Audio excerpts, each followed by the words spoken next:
By 1944, as the shadows of defeat began to loom over Berlin, the Third Reich was no longer the invincible war machine it once was. Instead, it had become a decaying monolith, rotting from the inside out. Desperate for manpower to plug the gaping holes left by the Eastern Front, Heinrich Himmler personally shattered the illusion of racial purity he had spent a decade meticulously crafting. In the 1930s, joining this force required a pure Aryan lineage, ideal height, and even a perfect dental record. Back then, the Waffen SS were Hitler's supermen, swearing absolute loyalty to the Führer himself rather than a constitution. But as the Reich's walls began to crumble, this elite army devolved into a chaotic melting pot. The architects of genocide were suddenly willing to recruit the very ethnic groups they had once branded Untermenschen, subhumans, even forming monstrous units comprised of violent criminals released from prison. Loyalty became a farce, and honor was dragged through the mud of some of the most brutal massacres in human history. Was the Waffen SS a league of elite soldiers defending an ideal, or simply monsters unmasked as the curtains fell on the fantasy of a 1,000-year Reich? Hit that subscribe button. Join me as we continue to bring history's darkest corners into the light. Right now, where are you listening to this story, and what time is it there? Let me know in the comments so I can see that those who stand for justice are still here, ensuring these bloody historical truths are never buried by the dust of time.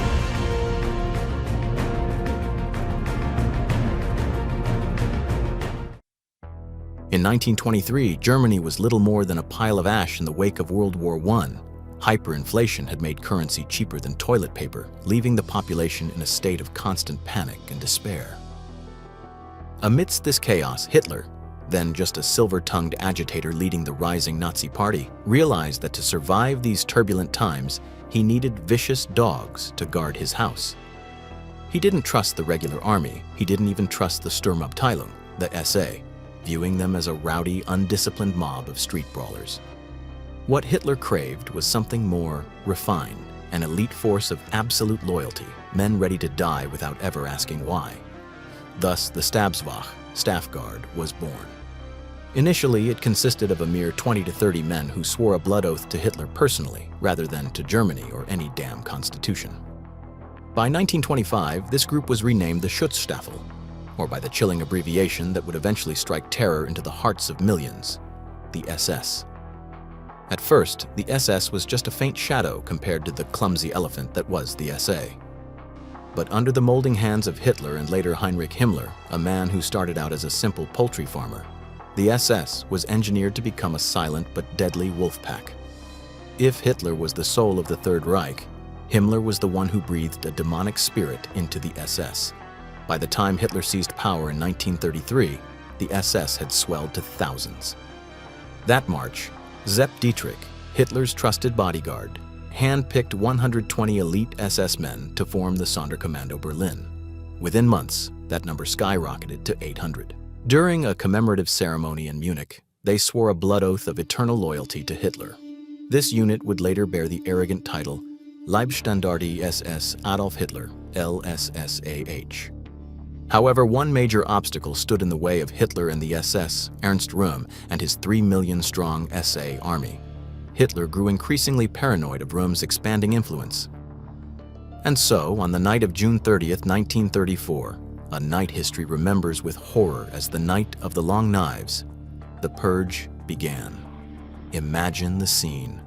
SS men quietly knocking on the doors of SA leaders in the dead of night. No trials, no mercy. Victims were dragged from their beds and delivered a single, fatal bullet. Nearly 200 high-ranking SA figures were liquidated in just a few days.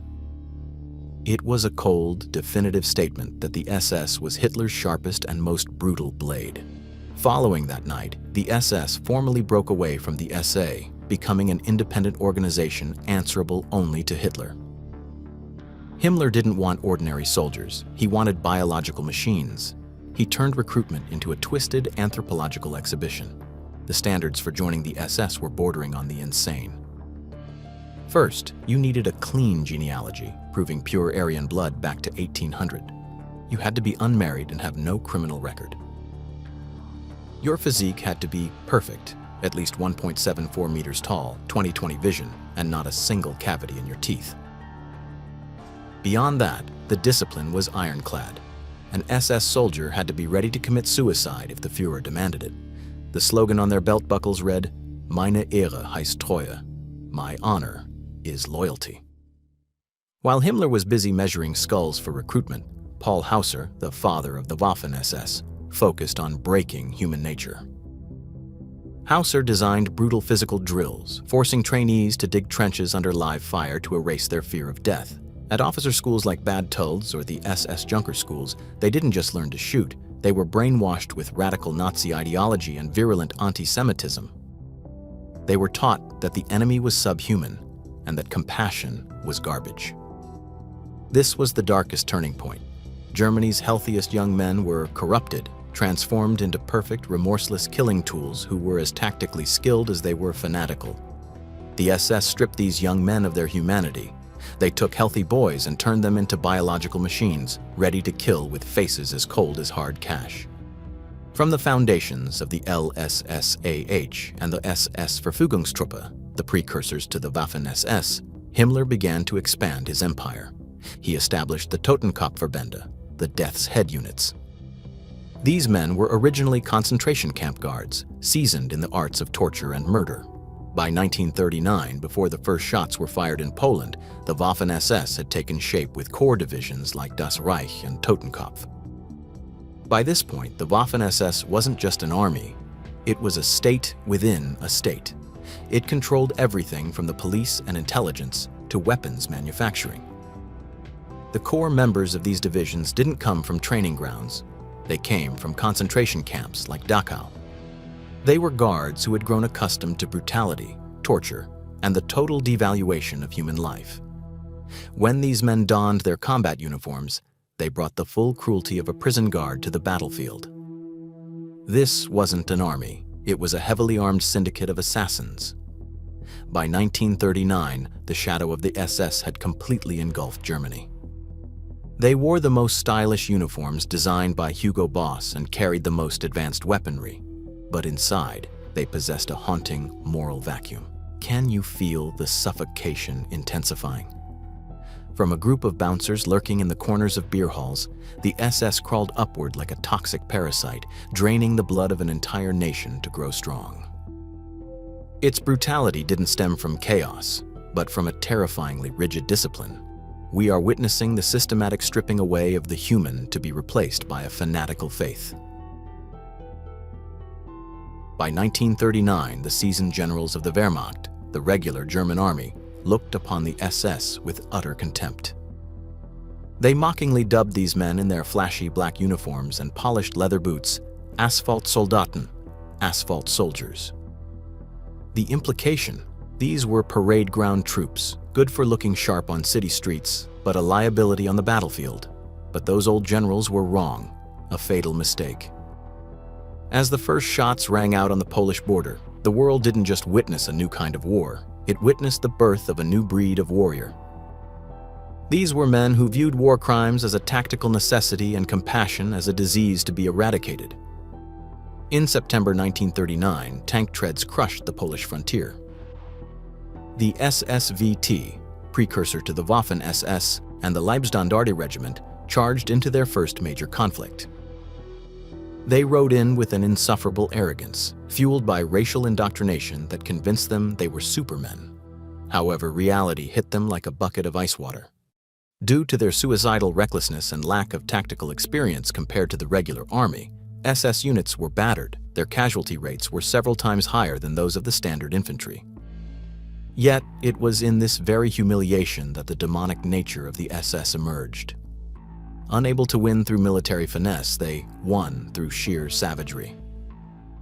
Within the first few weeks, units like Leibstandarte and Totenkopf began a horrific spree of atrocities.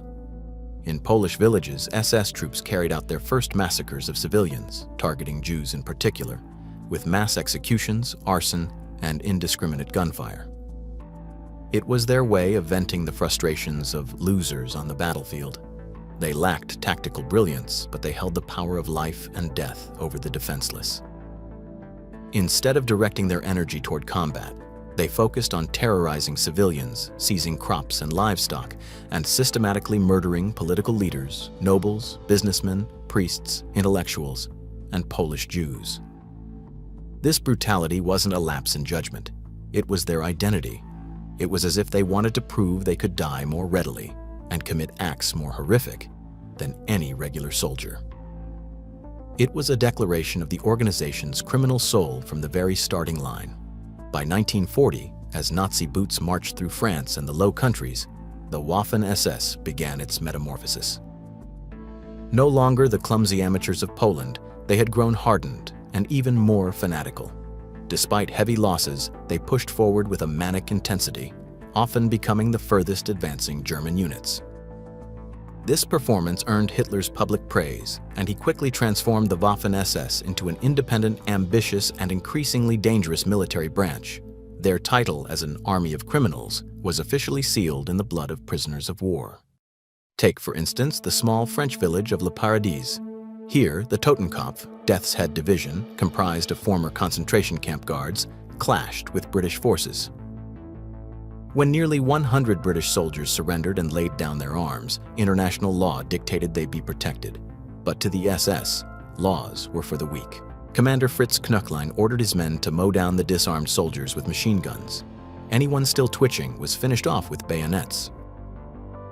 The Wormhout massacre, carried out by the Leibstandarte, was equally gruesome, showing a total disregard for the lives of POWs. This was a horrific milestone. The Waffen-SS had officially declared war on human morality. They proved that beneath those glamorous uniforms were dead souls, cold, unfeeling, and completely devoid of humanity. Before plunging into the meat grinder of Russia, the Waffen-SS left behind an unbelievable chapter in Yugoslavia in 1941. This was when their recklessness reached the level of insanity. Captain Fritz Klingenberg of the Das Reich Division achieved what an entire army corps might have failed to do. He captured the capital city, Belgrade, with just 6 men. Klingenberg didn't use 1,000 cannons. He used the art of the bluff. He slipped into the city, hoisted the swastika flag, and threatened the mayor that the Luftwaffe would level Belgrade unless they surrendered immediately. In reality, his radio was broken, he had no contact with any planes, and his men were starving. But the sheer devil-may-care audacity of a madman caused an entire city to surrender in terror. This was exactly why Hitler was obsessed with the Waffen-SS, their borderline insane boldness. It was the peak of their arrogance, but it was also the last time they would enjoy a clean victory before entering the bloody slaughterhouse against Bolshevism. A strange irony began to surface at the end of this period. Himmler constantly preached about Aryan purity, but as the war expanded and German soldiers died by the thousands, the supply of German youth ran dry.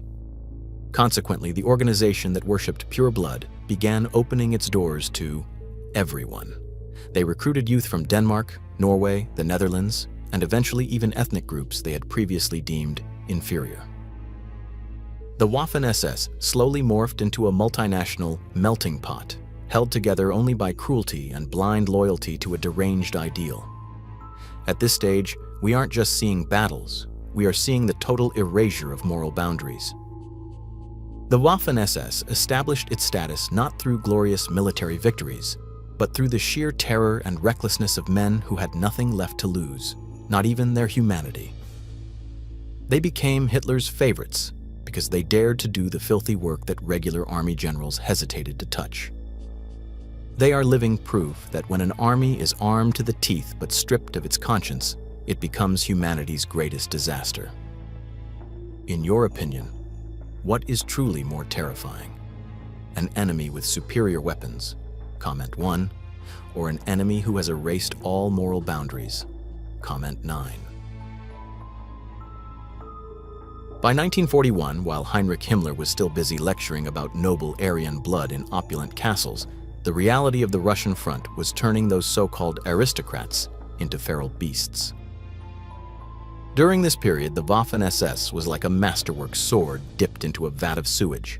It remained razor-sharp, but it carried a deadly contagion for anyone it touched. The men who once took pride in their polished uniforms were now sinking into the mud, the snow, and the blood of innocent civilians. Starting in 1941, the Waffen-SS entered a phase of massive expansion, serving both as elite frontline shock troops and as the ultimate instruments of state-sponsored violence in the rear. In June 1941, Hitler placed the biggest bet of his life: the invasion of the Soviet Union. The Waffen-SS were no longer the display troops looked down upon by the regulars. They became the tip of the spear. Divisions like Leibstandarte, Das Reich, and Totenkopf evolved into fire brigades, rushed to the most desperate sectors of the front to plug gaps or lead breakthroughs. From the steppes of Ukraine to the gates of Moscow, the name Waffen-SS became synonymous with salvation for the German army and the ultimate nightmare for the Red Army. When the Wehrmacht stalled, SS units equipped with the latest Tiger and Panther tanks were hurled into the fray. They fought with iron discipline and a suicidal recklessness, ready to fight to the last man for a nameless ridge. But look at the truth behind these military triumphs. Behind the brilliant victories at Kharkov or Kursk lay an unspeakable brutality. The Waffen-SS didn't just fight a war, they executed a regime of destruction. When these divisions marched through Russian villages, they left behind more than just tank tracks.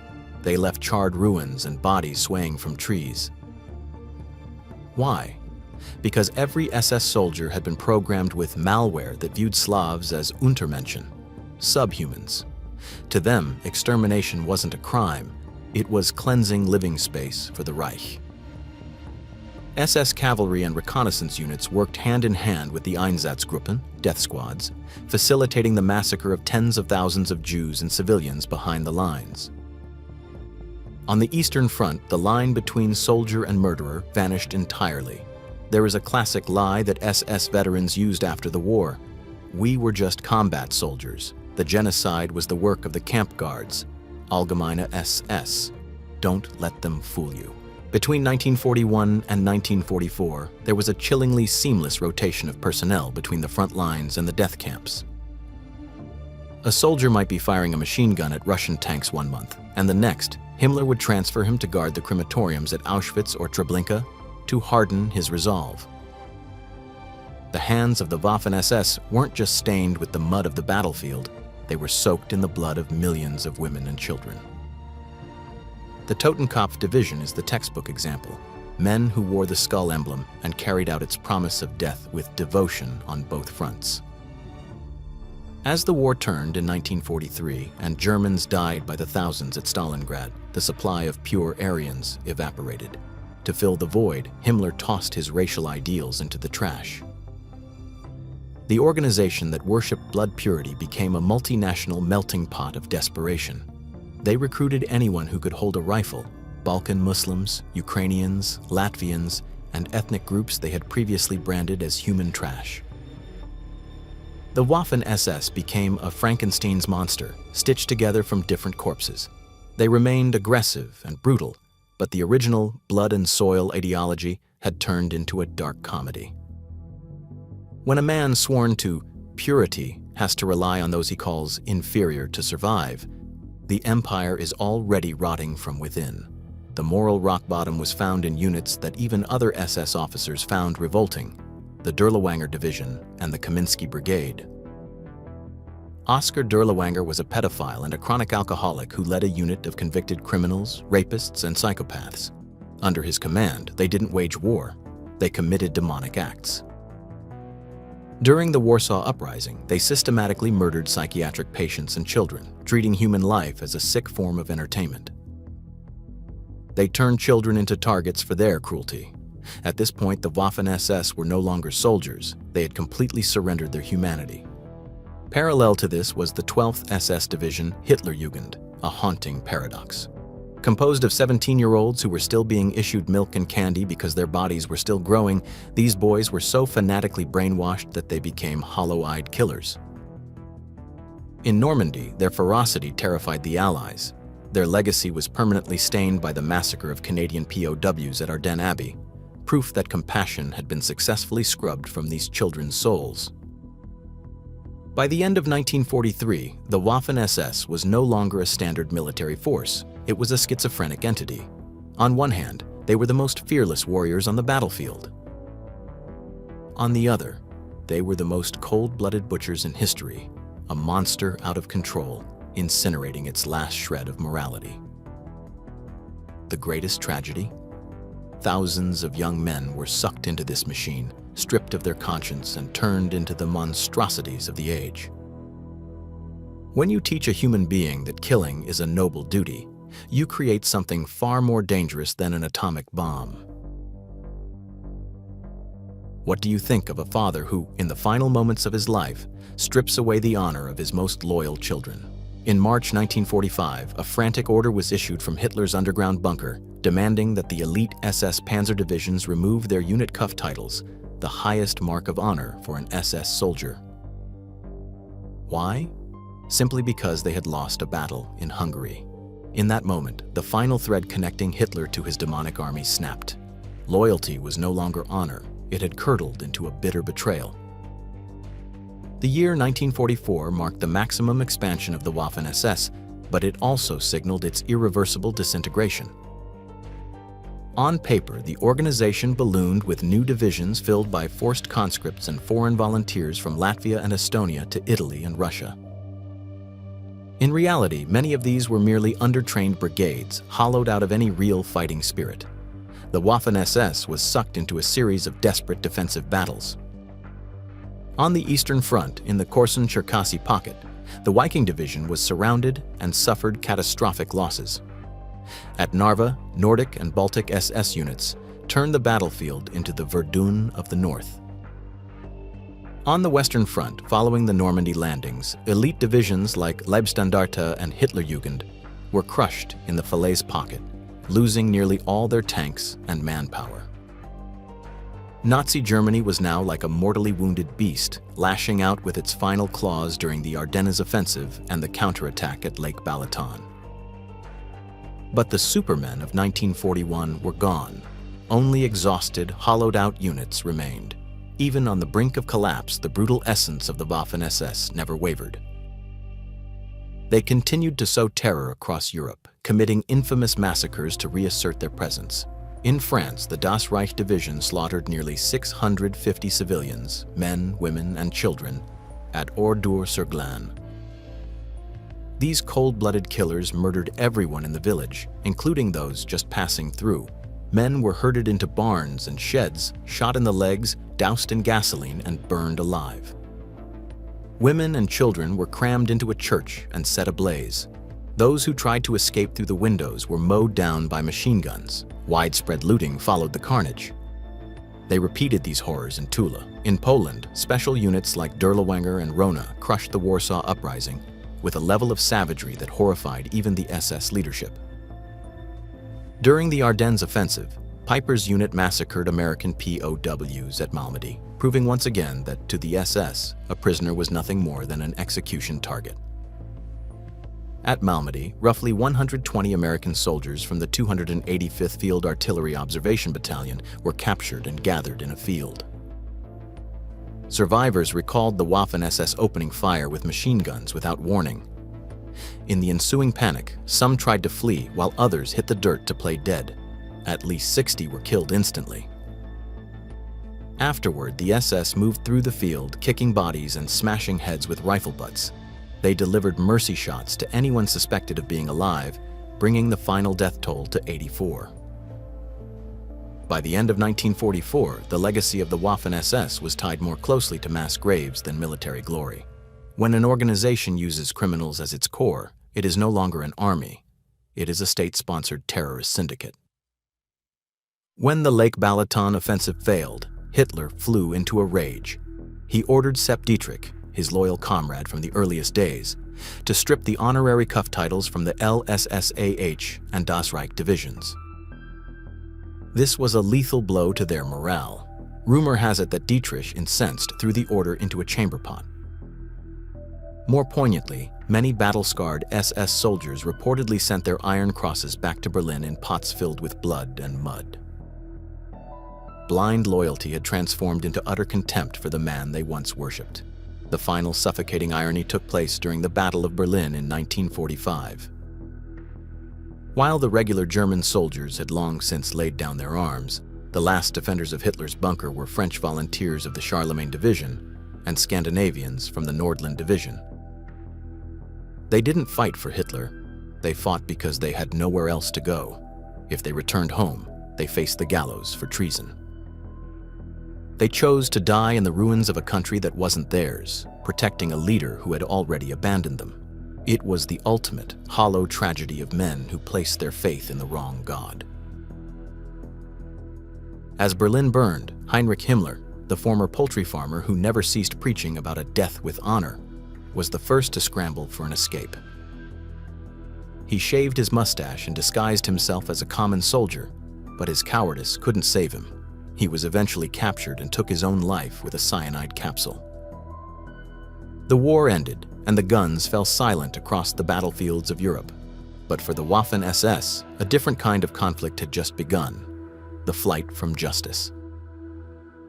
The men who once boasted of being Aryan supermen, the same men who sowed terror from Russian villages to death camps, were now trembling in tattered civilian rags, trying to vanish into the crowds. Thousands of SS soldiers desperately sought to bleach their pasts. They used knives and fire to scar away the blood group tattoos under their armpits. What was once a mark of elite pride had become a death sentence in the eyes of the Red Army. Their arrogance vanished, replaced by the cowardly survival instinct of men desperate to disown their crimes. In September 1946, the Nuremberg trials delivered a definitive blow. The Waffen-SS was declared a criminal organization.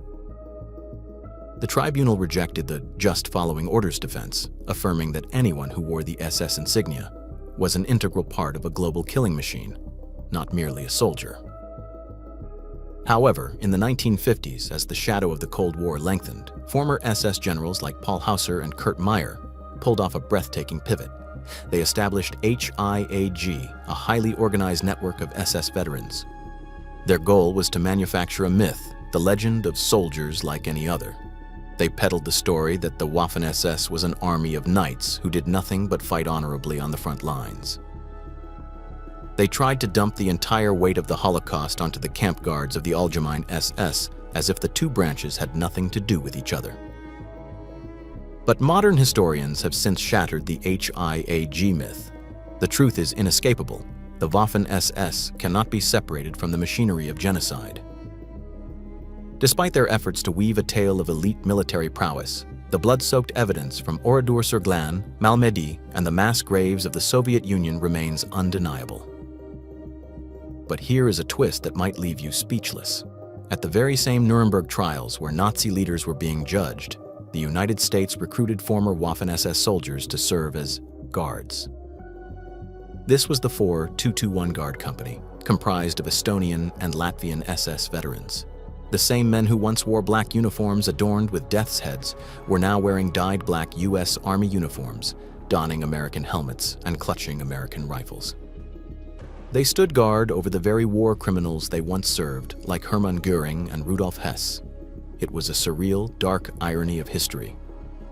The final legacy of the Waffen-SS is not found in their tactics, but in the warning they left behind. A lesson in the barbarism that occurs when absolute power is wedded to a twisted ideology. The image of an SS soldier desperately scrubbing away his tattoo of honor to beg for his life says it all. But a question remains. Did the killers of the Waffen-SS feel a late-blooming remorse? Or was it merely the instinct of a cornered coward? Should we ever accept the just following orders plea for the crime of genocide?